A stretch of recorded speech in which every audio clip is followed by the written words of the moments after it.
오늘이 벌써 12월 1일입니다. 2023년 어제 시작한 것 같은데 오늘이 벌써 마지막 달 첫날입니다. 이 마지막 달 첫날에 이렇게 기도해 오신 여러분들을 주님의 이름으로 축복하고 환영합니다.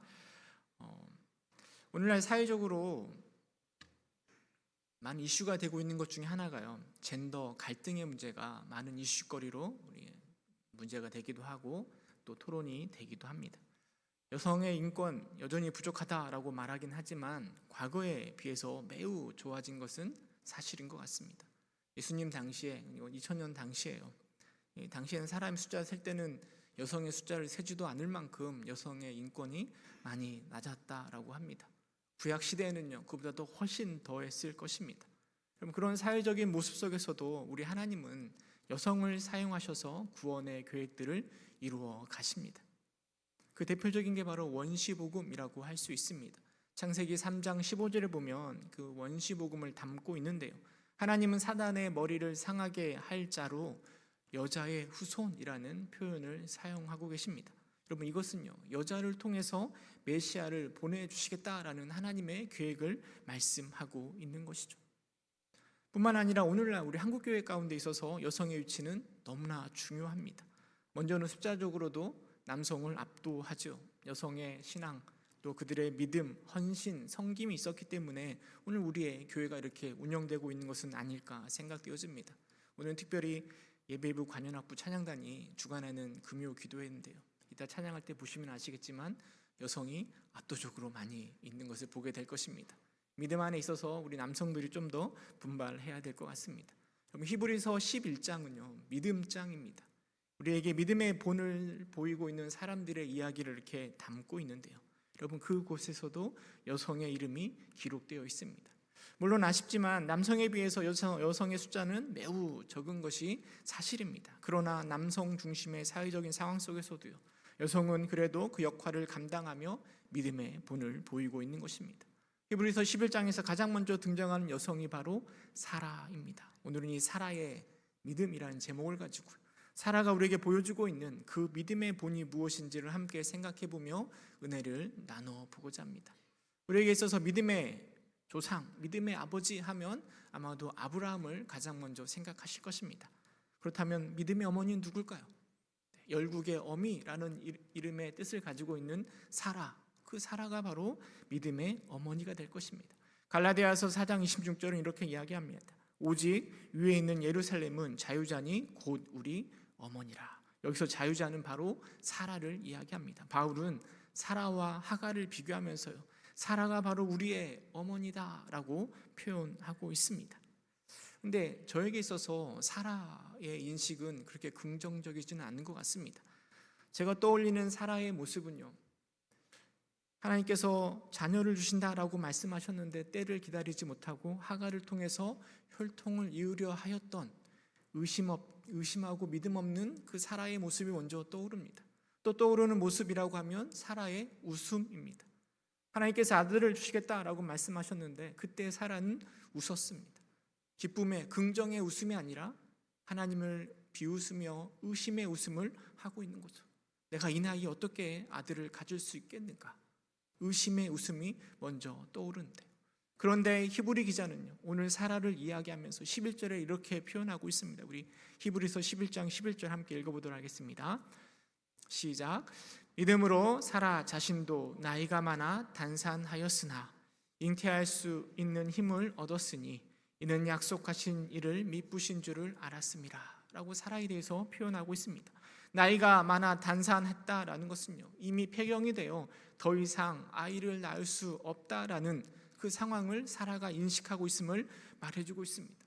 여러분, 가나안으로 도착했을 때, 그 갈대아 우르를 떠나 가나안에 도착했을 때 사라의 나이가 65세였고요 이삭을 낳을 때가 사라의 나이가 90세였습니다. 그런 나이에 아이를 가진다라는 것은 불가능한 것이죠. 당시에 자녀를 낳는 것은 여성에 있어서 너무나 중요한 역할이고 임무였습니다. 그러기에 아이를 낳지 못한다는 것은 여성에게 있어서 큰 수치였습니다. 그것을 알기에 사라는 하갈을 통해서라도 후손을 연결하고 싶었던 것 같습니다. 그러나 이런 사라의 계획은요, 오히려 집안을 쑥대밭으로 만들어 버렸습니다. 하갈과 사라의 관계가 깨어졌고요. 아브라함과 또 사라의 관계도 깨어졌습니다. 무엇보다 아브라함과 그 아브라함 부부와 하나님과의 관계에도 문제가 생긴 것이죠. 창세기 16장 16절 이렇게 기록합니다. 하갈이 아브라함에게 이스마엘을 낳을 때 아브라함의 나이가 86세라라고 이야기합니다.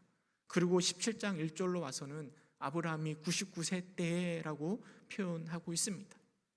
86세에서 99세까지 무려 13년 동안 성경은요, 하나님과 아브라함 부부 사이에 어떤 소통도 어떤 이야기도 말하고 있지 않습니다.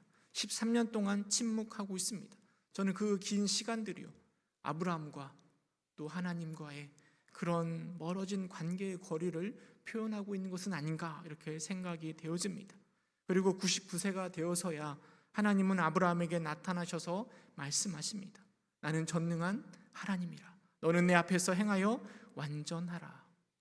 그렇게 말씀하시고 나서요, 아브라함의 이름을 아브라함으로, 여러 민족의 아버지의 이름으로 바꿔주셨고요, 사레의 이름을 사라로, 여러 민족의 어머니라는 이름의 뜻을 가진 이름으로 바꾸셨습니다. 그리고 17장 16절에 이렇게 말씀하십니다.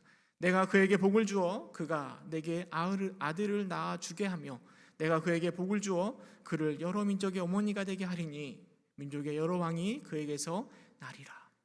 하나님께서는요, 이미 이스마엘을 낳은 지 13년이 지났음에도 불구하고 아브라함에게 사라를 통하여서 아들을 주시겠다라고 말씀하고 계십니다. 그때 아브라함의 반응이 17절 18절에 기록되어 있는데 우리 함께 읽어보도록 하겠습니다. 17절 18절 시작. 아브라함이 엎드려 웃으며 마음속으로 이르되 100세 된 사람이 어찌 자식을 낳을까? 사라는 90세니 어찌 출산하리요 하고 아브라함이 이에 하나님과 아뢰되 이스마엘이나 하나님 앞에 살기를 원하나이다. 아들을 주시겠다라는 하나님의 말씀 앞에요, 아브라함의 반응은 이스마엘이나 잘 살길 원합니다. 하나님 다른 아들 말고요, 그냥 이스마엘 13살 된 이스마엘이나 잘 자라서 우리의 혈통을 이룰 수 있도록 그렇게 해주십시오 라고 하나님 앞에 대답하고 있는 것이죠. 하나님을 전혀 믿지 못하고 있는 아브라함의 모습을 보여주고 있는 것입니다. 그렇다면 사라는 어떻게 반응했을까요? 아들을 주신다라고 하셨을 때 사라는 어떻게 반응했는지 18장에 가면 알 수가 있습니다. 새 천사를 보고요, 아브라함이 그를 불러다가 장막에 모셔놓고 떡과 송아지로 대접합니다. 그때 천사가 이야기합니다. 18장 10절에 보니까 그가 이르되, 천사가 이야기하는 겁니다. 내년 이맘때 내가 반드시 내게로 돌아오리니 내 아내 사라에게 아들이 있으리라 하시니 사라가 그 뒤 장막문에서 들었더라 라고 이야기하고 있고요. 12절에 가면 그의 사라의 반응이 나오고 있는데 우리 사라의 반응을 함께 읽어보도록 하겠습니다. 시작. 사라가 속으로 웃고 이르되 내가 노쇠하였고 내 주인도 늙었으니 내가 무슨 즐거움이 있으리요. 여러분, 아들을 주시겠다는 하나님의 말씀을 들었음에도 불구하고요, 그는 믿지 못하고 의심하며 웃고 있다라고 성경은 이야기하고 있습니다. 아브라함이나 사라나 그저 웃고 있을 뿐입니다. 이게 말이 되는가? 이 웃음은 기쁨의 웃음이 아니라, 아들을 주신다는 그 기쁨의 웃음이 아니라 의심의 웃음인 것이죠. 여러분, 하나님을 의심한다라는 것은요, 결코 바람직하지 않는 것입니다. 의심하지 않고 믿는 것이 하나님이 분명 우리에게 바라시는 모습일 것입니다. 그러나 의심이 다 나쁘다고 할 수는 없습니다. 왜냐하면 우리는 의심을 통해서 더 깊은 진리에 이를 수 있기 때문입니다. 하나님은 아브라함, 특별히 사라의 의심을요, 더 깊은 자리로 인도하기 위하여서요, 설득하십니다. 이스마엘이나 살기를 원한다라는 아브라함에게 하나님은 말씀하십니다. 사라가 아들을 낳을 것이다. 그리고 그 이름을 이삭이라 말하라. 17장 21절에 가면요, 그 시기도 이야기합니다. 내년 이맘때쯤에 아들을 낳을 것이다. 낳게 될 아들의 이름도 말씀해 주시고요, 그리고 시기도 말씀해 주시면서 아브라함을 설득하십니다. 웃고 의심하는 사라에게도 이렇게 말씀하십니다. 창세기 18장 14절에 보니까요, 여호와께 능히 못할 일이 있겠느냐? 기한이 이를 때 내가 내게로 돌아오리니 사라에게 아들이 있으리라. 능치 못할 일이 없는 여호와 하나님임을 이야기하면서요, 계속해서 설득하시는 거예요. 그리고 19장 20장에 가면은 소돔과 고모라를 심판하는 이야기가 기록되어 있고요. 그리고 21장 1절 때가 되어서 하나님께서 이렇게 말씀하십니다. 창세기 21장 1절에 보니까 여호와께서 말씀하신 대로 사라를 돌보셨고 여호와께서 말씀하신 대로 사라에게 행하셨으므로 사라가 임신하고 하나님이 말씀하신 시기가 되어 노년에 아브라함에게 아들을 낳으니라고 기록하고 있습니다. 하나님은 돌보시고 행하셨습니다. 물론 돌보시고 행하시면은요, 이제 그 아이를 가질 수 없는 그 사라의 몸에 임신할 수 있도록 태의 문을 여셨다라는 것을 생각할 수도 있지만 그 이전에 의심하고 있는 사라에게 설득하고 확신할 수 있도록 돌보신 것이라 생각되어집니다.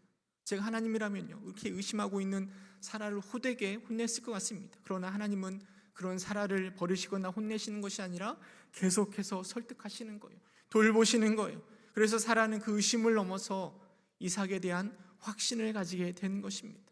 그런 사라의 모습을 히브리 기자가 11장 11절에 기록하고 있는 거예요. 잉태할 수 있는 힘을 얻었으니 이는 약속하신 일을 미쁘신 줄을 알았음이라 라고 사라의 믿음에 대해서 이야기하고 있습니다. 하나님의 돌보심, 하나님의 설득은요, 잉태할 수 없다라는 것을 알고 있지만 믿음으로 잉태할 수 있는 힘을 얻게 된 것입니다. 이것은 약속하신 이 하나님은 미쁘신 줄 알았기 때문이라 라고 성경은 말하고 있습니다. 여러분, 미쁘시다라는 말의 의미는요, 신실하다, 믿을만하다. 하나님은 신실하시고 믿을만하다라는 것입니다. 그래서 쉬운 성경은 11절 하반절 이렇게 번역하고 있습니다. 그것은 그녀가 약속해 주신 하나님을 신실하신 분으로 믿었기 때문이라. 아들을 주시겠다라는 하나님을 믿을 만한 신실하신 분으로 믿게 되었다라고 표현하고 있습니다. 의심하는 사라에게 찾아가셔서요, 설득하시고 인도하시는 하나님으로 인해서 사라는 의심을 버리고 절대적으로 불가능하지만 약속하신 하나님이 미쁘신 줄을 확신하게 되고 그리고 하나님을 믿게 된 것입니다. 하나님의 말씀을 비웃고 의심하던 사라가 변화되었어요. 하나님을 확신하는 그녀의 믿음을 오늘 우리에게 많은 도전을 주는 것이고요. 히브리 기자는 그 믿음장에 그 사라의 이름을 기록하고 있는 것입니다. 여러분, 변화된 사라의 믿음을 통해서 우리가 본받을 것이 무엇이 있을지 한 3가지 정도를 생각해 보고자 하는데요.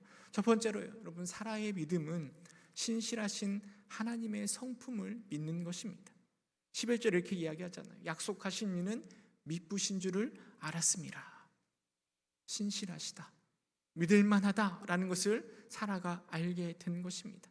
하나님의 능력, 곧 폐경된 여인이 아들을 낳을 것이다 라는 그 기적을 믿기 전에 사라는 하나님의 신실하심을, 미쁘신 하나님을, 그 성품을 먼저 바라보고 믿었던 것입니다.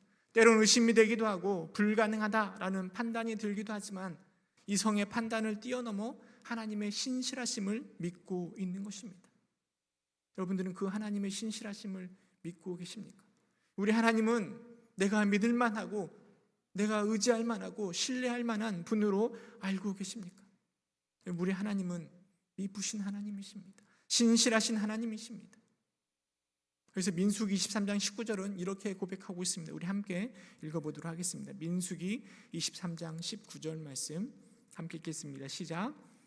하나님은 사람이 아니시니 거짓말을 하지 않으시고 인생이 아니시니 후회가 없으시도다.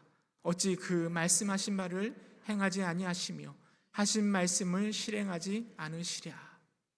처음엔 비록 사라가 그 하나님을 미쁘시다, 신실하다라고 믿지 못하였지만 하나님의 설득 가운데 사라는 그 신실하신 하나님을 믿고 의지하며 믿음의 자료로 나아가고 있는 것입니다.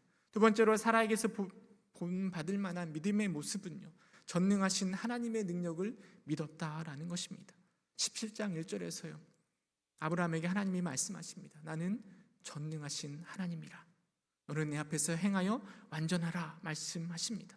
하나님은 아브라함에게 자신이 전능하신 하나님이라 라고 말씀하십니다. 내가 늙어서 어떻게 아들을 낳을 수 있겠습니까? 라고 비웃던 사라에게도 말씀하십니다. 18장 4절에 여호와께서 능하지 못한 일이 있겠느냐라고 말씀하시면서요, 전능하신 하나님이심을 하나님이 계속해서 설득하시는 겁니다. 그리고 19장에서는 소돔과 고모라를 심판하는 그 모습을 통해서, 불로 그 도시들을 심판하는 모습을 통해서 하나님은 전능하신 하나님이심을 사라에게 보여주고 있는 것이고, 그리고 사라는 그 전능하신 하나님을 믿음의 눈으로 바라보는 것입니다. 우리가 믿는 하나님은 어떤 하나님이십니까? 성경 우리 하나님에 대해서 엘샤다이 하나님을 기록하고 있습니다. 전능하신 하나님을 기록하고 있습니다. 가장 대표적인 성경 구절이 출애굽기 6장 3절 말씀일 것입니다. 출애굽기 6장 3절에 보면 내가 아브라함과 이삭과 야곱에게 전능의 하나님으로 나타났으니 라고 표현하고 있습니다. 출애굽을 지킬 수 있을까 의심하고 있는 모세에게 나타나서요, 하나님이 나는 전능의 하나님이라 라고 말씀하고 있는 것입니다. 이미 노쇠하여 자녀를 낳을 수 없지만 전능하신 하나님에게 그것은 전혀 문제가 되지 않습니다. 우리 생각으로는 불가능해 보이지만 여러분, 우리가 믿는 하나님은요, 능력이 무한하십니다. 전능하신 하나님이십니다. 그 하나님을 우리가 믿고 있는 것이죠. 사라는 그 엘샤다이의 하나님, 전능의 하나님을 믿는 것이고, 히브리 기자는 그녀의 믿음을 보면서 우리의 믿음의 본으로 그의 이름을 11장에 기록하고 있는 것이죠. 세 번째로 사라에게서 본받을 수 있는 믿음은 약속에 기초한 믿음을 가졌다라는 것입니다. 성경은 이삭의 출생에 대해서요, 21장 1절 이렇게 말하고 있습니다. 여호와께서 말씀하신 대로 사라를 돌보셨고 여호와께서 말씀하신 대로 사라에게 행하셨으므로 라고 표현하고 있습니다. 여러분, 성경은 이삭의 출생을 이렇게 기록하면서요, 강조하고 있는 것이 바로 말씀하신 대로, 하나님이 약속하신 대로 이 일이 이루어지고 있음을 언급하고 있는 것입니다. 우리는 하나님을 믿고 있습니다. 그래서 그 하나님을 믿고 있기 때문에 이 저녁에 하나님 앞에 나와서 기도하려고 하고 있는 것이죠. 우리가 믿는 하나님은 위대한 성품을 가지고 계시고 전능하신 하나님이십니다. 우리 하나님은 우리의 믿음의 대상이 되십니다. 그렇다면 우리의 믿음의 내용은 무엇입니까? 여러분들은 무엇을 믿고 있습니까? 우리가 믿고 있는 것은 바로 하나님의 약속, 하나님의 말씀을 믿고 있는 것 아니겠습니까? 사라에게 있어서 믿음의 대상은 하나님입니다. 그러나 믿음의 내용은 하나님께서 말씀하신 그 아들을 주시겠다라는 그 약속을 믿고 의지하며 살아가는 사라의 믿음의 모습을 우리가 볼 수 있는 것이죠. 우리의 믿음도 마찬가지입니다. 우리는 하나님의 성품을 신뢰하고 있고 하나님의 전능하심을 믿고 있지만 믿음의 내용은 바로 하나님의 약속입니다. 하나님은 우리에게요, 죄로 죽은 자를 살리시겠다라고 약속하셨습니다. 그리고 그 약속이 예수님을 통해서 이루어졌습니다. 그리고 이제는 다시 오실 예수님을 약속하셨고요, 우리는 그 약속을 바라보며 다시 오실 그 예수님을 기대하며 살아가고 있습니다. 미쁘시고 전능하신 하나님은요, 그 약속을 이루어 가실 것입니다. 이것이 바로 사라가 오늘 우리에게 보여주고 있는 믿음의 본의 모습 아니겠습니까? 그러면 사라는 미쁘신 하나님을 믿은 것입니다. 사라는 전능하신 하나님을 믿은 것이고, 그리고 사라는 그 하나님의 약속, 그 말씀을 믿는 것입니다. 히브리 기자는 그 사라의 믿음이 바로 오늘 우리에게 본을 보이고 있다라고 말하고 있는 것입니다. 말씀을 맺도록 하겠습니다. 사라가요, 90세에 이삭을 낳았습니다. 그리고 그의 소감이 창세기 21장 6절에 기록되어 있는데 우리 함께 읽어보도록 하겠습니다. 창세기 21장 6절 함께 읽겠습니다. 시작. 사라가 이르되 하나님이 나를 웃게 하시니 듣는 자가 다 나와 함께 웃으리로다. 여러분, 90세가 되도록 자녀를 낳지 못하였던 사라에게 있어서요, 그의 삶은 늘 불편하고 불안했을 것입니다. 특별히 이스마엘이 태어났을 때요, 사라는 더욱더 소외감을 느꼈을 것입니다. 물론 아브라함에게 혈통이 연결되었다라는 것도 있었겠지만 이스마엘로 인하여서 그는 더 많은 소외감을 느꼈을 것입니다. 종이었던 하갈이요, 사라를 핍박하고 업신여겼을 때 여러분, 사라는 절망했을 것입니다. 그런데 하나님께서는요, 사라로 하여금 사라가 다시 웃을 수 있도록 만드셨습니다. 미쁘시고 전능하신 하나님은 사라에게 오셔서 아들을 주시겠다라고 약속하셨고요, 그 약속을 이루셨습니다. 그리고 그로 인하여서 사라는 모든 사람과 함께 웃자라고 말하고 있는 것이죠. 사라의 의심의 웃음이 믿음의 웃음으로, 기쁨의 웃음으로 변화된 것입니다. 그리고 히브리 기자는 11장 12절에 이렇게 이야기합니다. 그러므로 죽은 자와 같은 한 사람으로 말미암아, 바로 사라를 이야기하는 거죠. 하늘의 허다한 별과 또 해변의 무수한 모래와 같은 많은 후손이 생육하였느니라. 사라의 믿음을 통하여서 그 믿음 안에서 수없이 많은 사람들이 혜택을 누리고 있고, 그리고 그 많은 후손 중에 예수 그리스도가 태어난 것 아니겠습니까? 어렵게 태어난 사라의 아들 이삭은요, 우리로 하여금 예수 그리스도를 생각나게 합니다. 왜냐하면 아브라함의 아들 이삭은요, 곧 장차 올 메시아의 씨를 의미하기 때문입니다. 예수님의 탄생은 이삭의 탄생보다 더 신비롭습니다. 여러분, 예수님의 탄생은 하나님의 약속입니다. 그리고 그 약속은 우리 눈에 불가능해 보이지만 전능하신 하나님은 이루셨습니다. 그 복된 소식, 복음 안에서 우리는 새 사람 된 것 아니겠습니까? 여러분, 사라가 그 절망 속에서, 의심 속에서 믿음으로 하나님을 바라봄으로, 미쁘시고 전능하신 약속을 지키시는 그 하나님을 바라봄으로 모든 사람과 더불어 웃을 수 있었습니다. 여러분, 우리도 마찬가지입니다. 혹시 우리가 절망 가운데, 의심 가운데 우리가 있지는 않습니까? 사라처럼 믿음의 눈으로 우리 주님을 바라볼 때, 미쁘시고 전능하신 그 하나님의 약속을 신뢰하며 하나님께 나아갈 때 우리는 사라처럼 환하게 웃을 수 있을 것입니다. 비록 절망과 의심이 있더라도 그것을 뛰어넘어 사라처럼 환하게 웃을 수 있는 그 믿음의 사람, 저와 여러분 될 수 있기를 주님의 이름으로 축원합니다. 함께 기도하겠습니다. 참